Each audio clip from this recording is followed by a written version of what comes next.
खबर मध्य प्रदेश देख रहे हैं आप। लोकमंच न्यूज में आपका स्वागत है। मैं हूं आपके साथ सुरभि राजपूत। बुलेटिन की शुरुआत करेंगे और सबसे पहले बात करेंगे मध्य प्रदेश के बालाघाट की, जहां भरवेली थाना अंतर्गत ग्राम धनसुआ में एक युवक की बकरी चोरी करने के आरोपों में ग्रामीणों ने जमकर उसकी पिटाई कर डाली और साथ ही उसका जुलूस निकालकर पुलिस के हवाले भी कर दिया। इस दौरान आरोपित युवक को जूते के माले भी पहनाए गए। आपको बता दें कि इस मामले में भरवेली पुलिस ने बकरी चोरी के आरोपी दीपक के खिलाफ मामला दर्ज कर लिया है, जिसमें अन्य 2-3 साथियों के नाम आने पर उनकी तलाशी भी की जाने लगी है।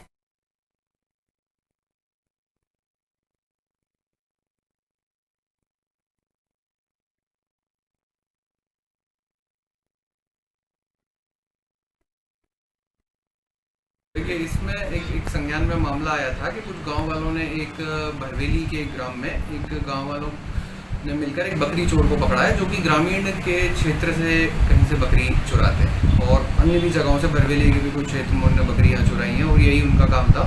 तो उनको पकड़ के पुलिस के हवाले किया गया था और पुलिस ने अपनी अभिरक्षा में लेकर उसको ग्रामीण थाने को सौंपा था, जहाँ पर उन पर जो अपराध पहले से दर्ज। तो खबर बालाघाट से है, जहां जिले के भरवेली थाना अंतर्गत ग्राम मरारी टोला में छापेमारी करते हुए पुलिस ने सेक्स रैकेट का पर्दाफाश किया। सीएसपी कार्णिक श्रीवास्तव का कहना है कि पिछले कुछ दिनों से ग्राम मरारी टोला में सेक्स रैकेट संचालित होने की सूचनाएं मिल रही थी। आपको बता दें कि इसकी तस्दीक मुखबिर होने के बाद ही भरवेली थाना पुलिस और महिला थाना पुलिस द्वारा संयुक्त कार्रवाई की गई, जहां एक मकान के अंदर से 8 महिला और 6 पुरुषों को आपत्तिजनक हालत में गिरफ्तार कर लिया गया है। इनमें कुछ महिलाएं बाहर की भी बताई गई हैं, जिनके खिलाफ अवैध व्यापार की विभिन्न धाराओं के तहत मामला दर्ज किया गया।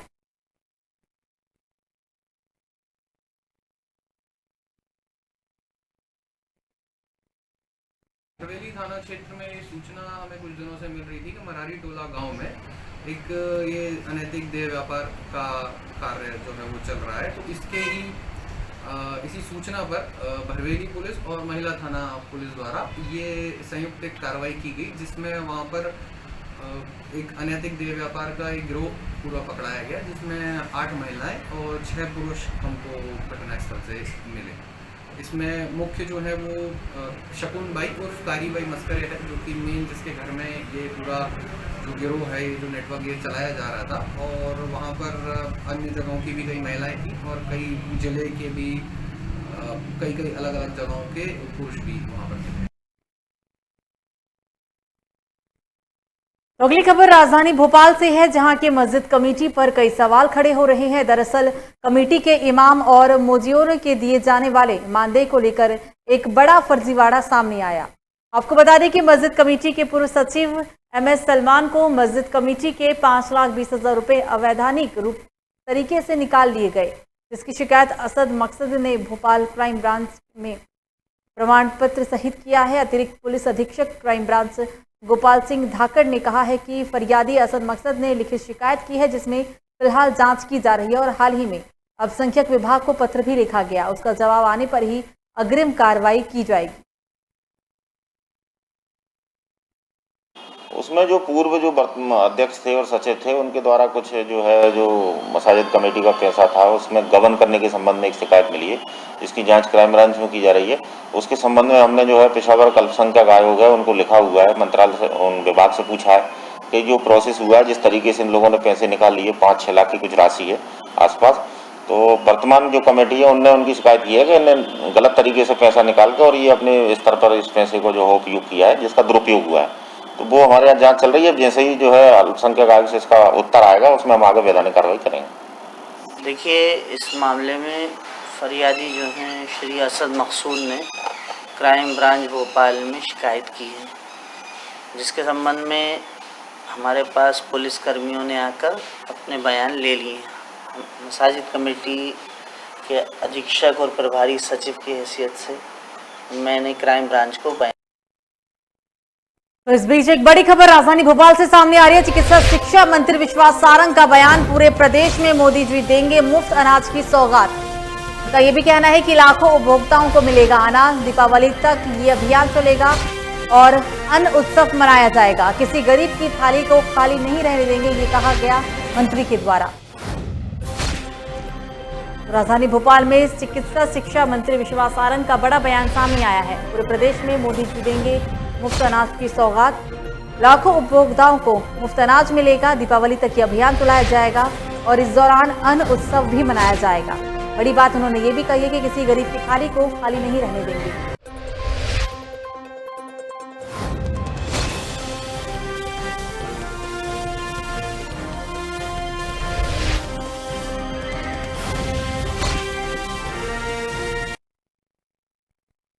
तो खकनार तहसील के ग्राम तुकईथड़ में राशन दुकान पर अन्न उत्सव के तहत गरीबों को निःशुल्क अनाज वितरण किया गया। अन्न उत्सव के तहत ग्रामीण क्षेत्रों में करीब बीपीएल कार्डधारियों को निःशुल्क अनाज का वितरण शुरू हुआ।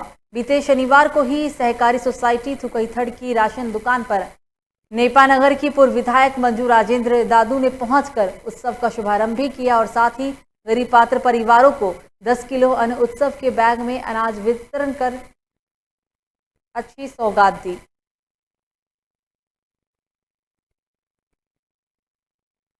प्रधानमंत्री गरीब कल्याण योजना के अंतर्गत आज इस अन्नोत्सव के कार्यक्रम में अमरवाड़ा नगर के जितने भी पात्र हितग्राही हैं उनको 5-5 किलो प्रति व्यक्ति राशन देने का काम देश के यशस्वी प्रधानमंत्री आदरणीय नरेंद्र भाई मोदी जी ने किया है। और कोरोना काल के संकट में जो मोदी जी जनता की सेवा कर रहे हैं उसके लिए अमरवाड़ा विधानसभा क्षेत्र की तरफ से हम सब उनको बहुत बहुत धन्यवाद और बधाई देते हैं। आगे भी उनके द्वारा केंद्र सरकार की योजनाओं का लाभ और मध्य प्रदेश में राज्य सरकार की योजनाओं का लाभ मध्य प्रदेश के यशस्वी मुख्यमंत्री आदरणीय शिवराज सिंह चौहान जी के नेतृत्व में गांव गरीब और जनता को मिलता रहेगा।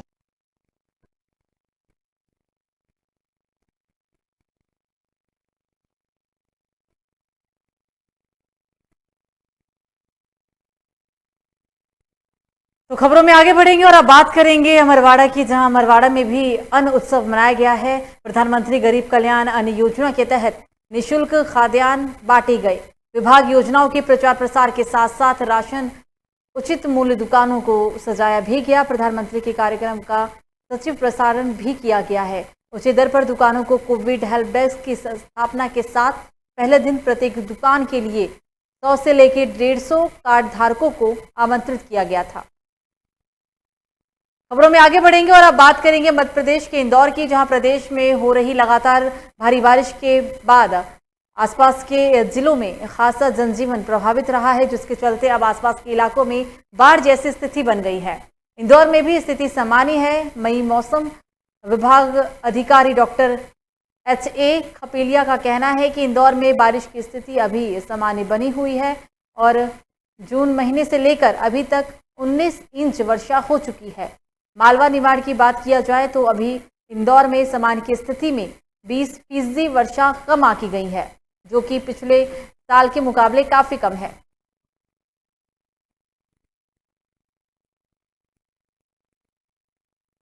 इसकी बात करें तो हम देख रहे हैं कि जून से लगाकर अभी तक 483 mm पानी हमको प्राप्त हो चुका है, यानी कि 19 इंच के आसपास हो चुका है। और अगर हम इंदौर के मालवा जोन की बात करें तो मालवा में 30 से 35 इंच पानी गिरता है।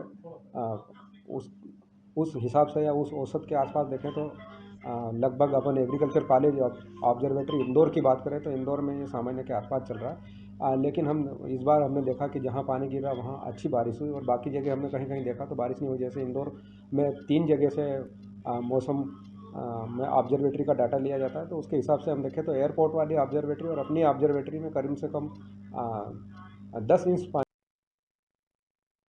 तो जबलपुर में गरीब कल्याण अन्न योजना के दौरान गरीबों और 3,50,000 हितग्राहियों को निःशुल्क खाद्यान्न बांटे गए हैं।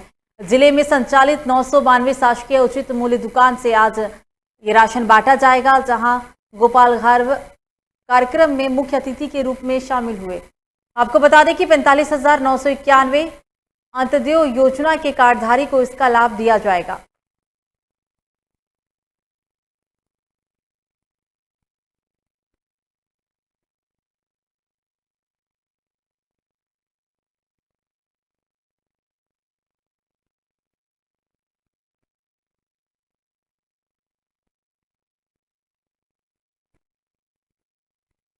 तो मध्य प्रदेश के जबलपुर में भी अब प्रधानमंत्री गरीब कल्याण योजना के अंतर्गत गरीब लोगों को फायदा पहुंच रहा है। जगह जगह मध्य प्रदेश के अलग अलग जिलों में मुफ्त राशन बांटे जा रहे हैं और कहा यह जा रहा है कि ये जो मुफ्त राशन बांटने की प्रक्रिया है ये दिवाली माह तक चलेगी।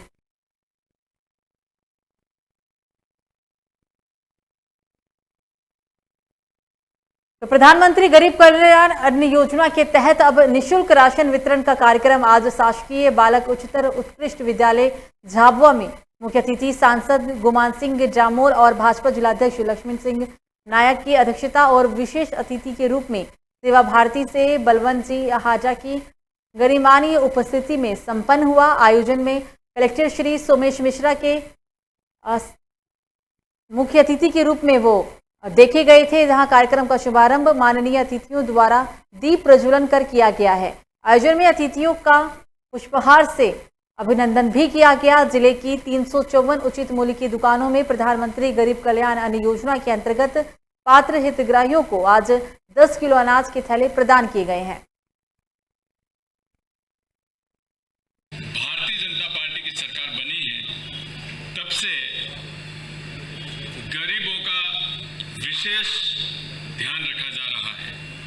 हमारे देश के यशस्वी प्रधानमंत्री परम आदरणीय नरेंद्र मोदी जी का सपना है कि किसी भी हालत में हमारे देश का गरीब व्यक्ति भूखा न सोए और हर प्रकार से गरीबों की मदद करने का काम माननीय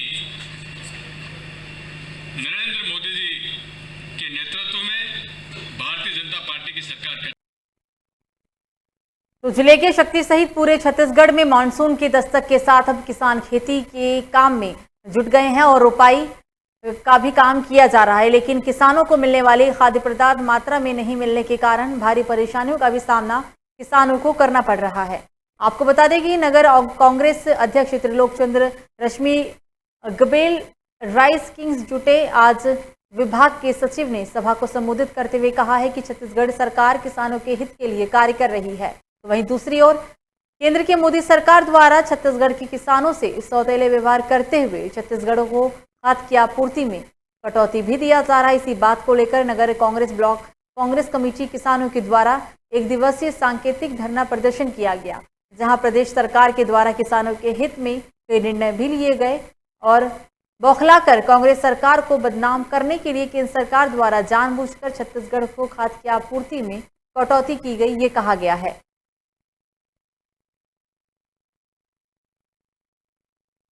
आज का जो धरना प्रदर्शन थे जिला कांग्रेस कमेटी द्वारा निर्देश पर प्रदेश कांग्रेस कमेटी के पूरे छत्तीसगढ़ राज्य में 6 अगस्त को सभी विकासखंड मुख्यालयों में धरना प्रदर्शन आयोजित किया गया है। जो खाद की आपूर्ति के लिए छत्तीसगढ़ सरकार द्वारा केंद्र सरकार से मांग किया गया था 11.75 लाख मीट्रिक टन, उसके विरुद्ध में 5.25 लाख मीट्रिक टन खाद की आपूर्ति हुई है और ये खेती किसानी का पीक सीजन है। इस सीजन में यदि हम खाद किसानों को नहीं दे पाएंगे या उनकी आपूर्ति नहीं होगी तो बहुत सारी परेशानियों का सामना किसानों को करना पड़ेगा। तो चंबल नदी की बाढ़ से प्रभावित गांव के हालात इतने बद से बदतर हो चुके हैं कि ग्रामीणों के चेहरे पर अब खौफ का मंजर स्पष्ट रूप से दिखाई दे सकता है। मुरैना जिले के चंबल नदी से आई बाढ़ से बीलपुर, कथियाना, घेरगांव आदि गांव की तस्वीर इतनी खौफनाक है कि पीड़ित की मदद के लिए कोई भी राजनेता या प्रशासनिक अधिकारी जाते हैं और वो भोजन के पैकेट देकर सोशल मीडिया के लिए फोटो खिंचवाते हुए नजर आते हैं। वास्तविक मदद कोई भी नहीं करता। वहां के ग्रामीण का खौफ का मंजर उनके चेहरे से स्पष्ट रूप से दिखाई देता है। उनके लिए ठहरने के लिए तक की कोई व्यवस्था जिला प्रशासन के द्वारा नहीं की गई। कई बाढ़ पीड़ित लोग ट्रैक्टरों के नीचे ऊपर से त्रिपाल लगाकर आशियाना समझकर रहने को मजबूर हैं। हम 2 दिन से फंसे हुए चंबल में। आपको प्रशासन की तरफ से कोई सहायता मिली? कोई सहायता नहीं मिली है हमको। आपका क्या क्या नुकसान हुआ? हमारा जो नाज है, भूस है, मतलब जो दाना पानी सब चंबल में बह चुका हुआ है। आपको ये जैसे कि पिछली बार भी बाढ़ आई थी तो उससे आपको प्रशासन ने अलर्ट किया था? कुछ अलर्ट नहीं किया, मतलब कोई सूचना नहीं हमको दिया है शासन ने, प्रशासन ने कुछ सूचना नहीं दिया। अभी तक प्रशासन की तरफ से आपको क्या क्या सुविधाएं मिली? कुछ सुविधा नहीं मिली हमको। बस एक दिन खाना हुआ है, यहाँ पर, और कोई सुविधा नहीं मिली हमको। ना बारिश में भीज रहे, यहाँ बच्चे लोग सब यहाँ चौड़े में पड़े हुए हैं, कोई सुविधा नहीं मिली हमको। आपके पास राजनेता प्रशासन के कोई भी परिंदे आए, बंदे आए? नहीं, कोई बंदे नहीं आए। तो खबरों में आगे बढ़ेंगे और अब बात करेंगे अगली खबर रायसेन से सामने आ रही है, जहां बेगमगंज तहसील में एसडीएम अभिषेक चौरसिया की ओर से सराहनीय पहल की गई है, जिसमें उन्होंने ऑक्सीजन प्लांट के लिए क्षेत्र के लोगों से जन सहयोग के माध्यम से तकरीबन 30 लाख रुपए इकट्ठा किए और इसके बाद अब तहसील क्षेत्र के अंदर एक नया ऑक्सीजन प्लांट भी बनवा दिया, जिससे यहाँ के लोगों को ऑक्सीजन के लिए परेशान ना होना पड़े। इसकी कमी को देखते हुए अब लोग स्वयं से ही अपने अपने क्षेत्र में ऑक्सीजन प्लांट लगाए जाने को लेकर आगे आ रहे हैं। गंज में जो ऑक्सीजन प्लांट बन के तैयार हो गया है, ये पूर्ण रूप से जन सहयोग के माध्यम से बना हुआ है। इसकी पहल श्रेय मैं देना चाहूँगा माननीय अनुविभागीय अधिकारी श्री अभिषेक जी चौरसिया के लिए। माननीय अनुविभागीय अधिकारी अभिषेक चौरसिया जी ने पहल की। उन्होंने देखा कि इतनी बड़ी महामारी पूरी दुनिया में फैली हुई है और नगर बेगमगंज की सुरक्षा के लिए, जनता की सुरक्षा के लिए आगे क्या कदम उठाया जाए, उसके लिए उन्होंने प्रयास किया और जनता से सहयोग मांगा। नगर बेगमगंज का इतिहास रहा है, जब भी किसी भी प्रकार की विपत्ति नगर पे आई है तो हमेशा नगर के समाज सेवी, नगर के प्रबुद्धजन, नगर के जनप्रतिनिधि उन्हें आगे। तो शाहजहांपुर में तेज रफ्तार का कहर देखने को मिला। आपको बता दें कि तेज रफ्तार के कारण ट्रैक्टर ट्रॉली पलटी और सरिया से लदा हुआ था ये ट्रैक्टर। ड्राइवर की घटनास्थल पर ही मौत। पूरा मामला बता दें सागर रोड पर अमखोआ घाटी का है।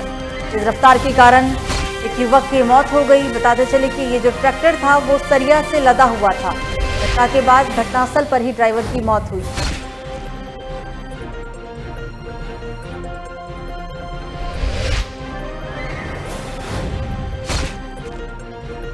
सागर रोड पर यह दर्दनाक हादसा देखने को मिला। तेज गति के कारण ये भयानक हादसा और इस हादसे में ड्राइवर की घटनास्थल पर ही मौत हो गई। सरिया गिरने की वजह से ड्राइवर की मौत हुई है। पूरा मामला सागर रोड का है।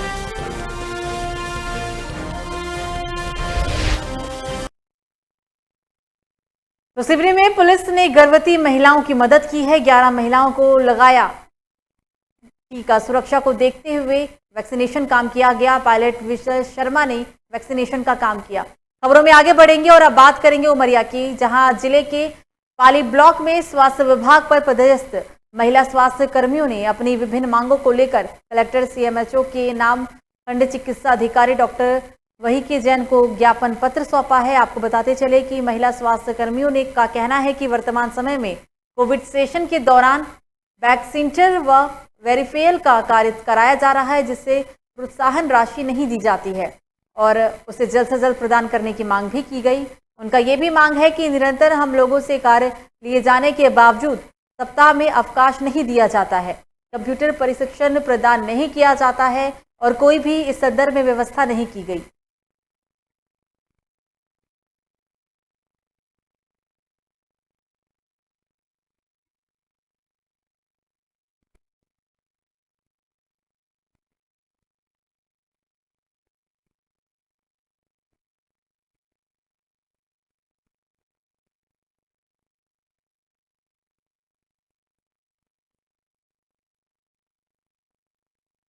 खासतौर से एक अवकाश का समय मांगा है, संडे का तो वो तो प्रावधान में है अब, लेकिन अभी काम की परिस्थिति में काम ज़्यादा बढ़ा हुआ है। सरकार हम लोगों को टाइम ही नहीं दे रही है।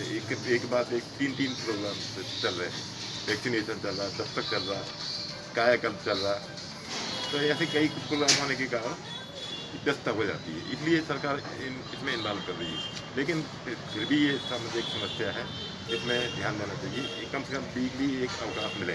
हम लोगों की ये मांगे हैं विशेषकर कि हम लोग एक महिला कर्मचारी हैं और हम लोगों को साप्ताहिक एक दिन मिलता है रविवार का, जो कि अभी 2-3 हफ्ते से हम लोगों के हर दिन सेशन होने के कारण रविवार भी सेशन लगाया जा रहा है कोविड वैक्सीनेशन का। तो हम सभी महिलाएं हैं, पारिवारिक जीवन भी हमारा होता है, बच्चे हैं छोटे, तो उनकी देखरेख हम नहीं कर पा रहे हैं। इस कारण हम लोग एक अवकाश चाहते हैं सप्ताह में, जिससे हम लोग अपनी और अपने परिवार की देखरेख अच्छे से कर सकें। तो एक रविवार अवकाश इसलिए हमने ये मांग एक रखी है। और मांग की है ये आपने किसको हमने ये दिया है बीएमओ सर के माध्यम से अपने सीएमएचओ सर को, और हम देंगे एसडीएम मैडम के माध्यम से कलेक्टर सर को। तो अगली बड़ी खबर राजधानी भोपाल से पूर्व मुख्यमंत्री कमलनाथ का बड़ा बयान आया सामने। बाढ़ को लेकर सरकार को बरतनी चाहिए थी सतर्कता, दिखावे और ड्रामे का समय नहीं है। कई क्षेत्रों में आज हालात भयावह हो चुके हैं, बेहद भयावह ये कहा गया उनके द्वारा। तत्काल राहत के लिए आवश्यक कदम उठाने की जरूरत।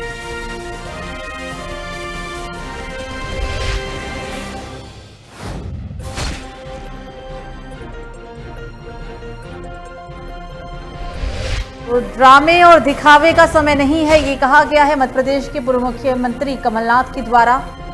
क्योंकि जिस तरीके से लगातार जिले में हो रही रुक रुक की बारिश के कारण बाढ़ जैसी स्थिति बन गई है, इसी पर मौजूदा सरकार पर पलटवार करते हुए उन्होंने जमकर बीजेपी पर हमला बोला है।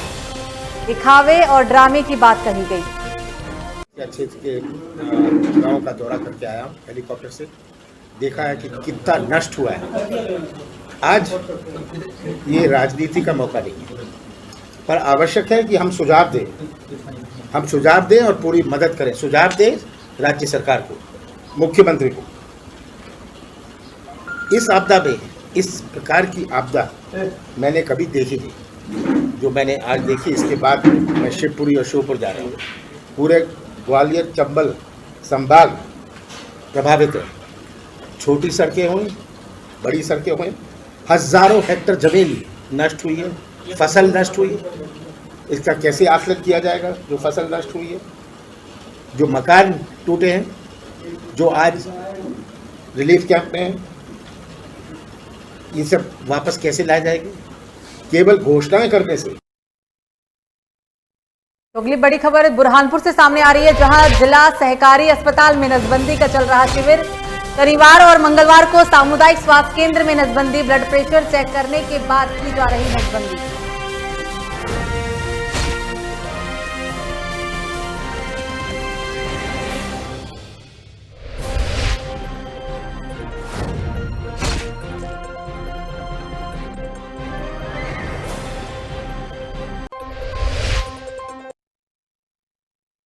तो खबर मंडला से है, जहां मध्य प्रदेश कांग्रेस कमेटी के निर्देशन में प्रदेश में बिजली विभाग द्वारा की जा रही गड़बड़ी और लूट का पर्दाफाश किया गया है। आपको बता दें कि मध्य प्रदेश सरकार में पिछले 17 महीनों से बिजली की दरों में अप्रत्याशित बढ़ोतरी की जा रही है, जिसके कारण अब प्रदेश के करोड़ों बिजली उपभोक्ताओं का प्रतिमाह आर्थिक बोझ बढ़ गया है। कांग्रेस की सरकार ने प्रदेश में इंदिरा गृह ज्योति योजना लागू की थी, जिसे वर्तमान प्रदेश सरकार ने बंद करा दिया, जिसके कारण जिन उपभोक्ताओं की बिजली बिल कुछ रुपए ही आती है, उनके बिजली बिल हजारों रुपए आने लगे हैं। इन सब मांगों को लेकर कांग्रेस पार्टी के समस्त मोर्चा संगठन ने पदाधिकारियों और कार्यकर्ताओं ने बिजली विभाग का घेराव करते हुए धरना प्रदर्शन किया और राज्यपाल महोदय के नाम एक ज्ञापन भी सौंपा।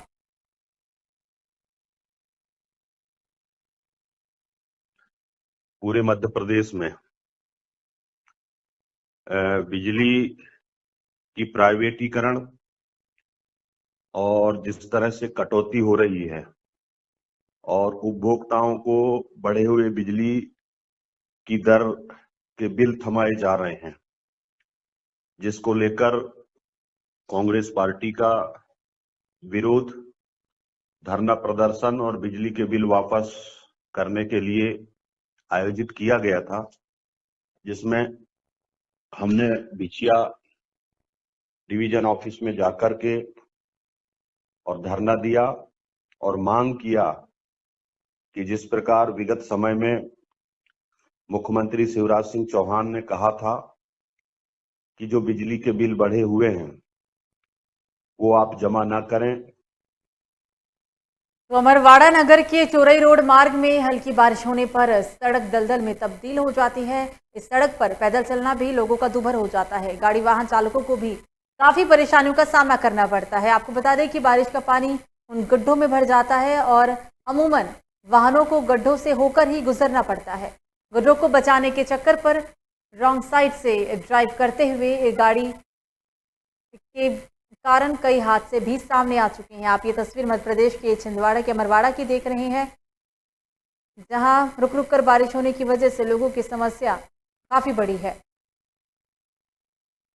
चोरी रोड में इतने ज़्यादा गड्ढे हो चुके हैं कि आवागमन असुविधा होने के कारण यहाँ से कई बार घटना देखने को मिली है कि कई लोग यहाँ से गाड़ियाँ से गिरे हुए होते हुए, यहाँ तक कि स्थायी प्रशासन को हम लोगों ने कई बार बोले भी हैं, लेकिन वहाँ से कोई सुनवाई न होने के कारण भी आज भी ये गड्ढे देखने को मिल रहे हैं। यहाँ तक कि हम लोगों ने 181 में भी कंप्लीट कर चुके हैं, लेकिन वहाँ से भी अभी तक कोई सुनवाई नहीं हुई है। आगे भी और बड़ी घटना होने की कगार में संभावना है। जो बड़े बड़े गड्ढे बन गए हैं और आए दिन यहाँ कोई ना कोई बाइक से स्लिप हो ही रहा है, गाड़ी से गिर ही रहा है। तो हम ये चाहते हैं कि वैकल्पिक व्यवस्था यहाँ पे ऐसी कोई बना दी जाए ताकि आवागमन में किसी तरीके की कोई दिक्कत पैदा ना हो और जो छोटे मोटे एक्सीडेंट हो रहे हैं इससे सब सुरक्षित रहें। तो फिलहाल बुलेटिन में मुझे दीजिए इजाजत। लोकमंच न्यूज़ पर खबरों का सिलसिला जारी रहेगा। नमस्कार।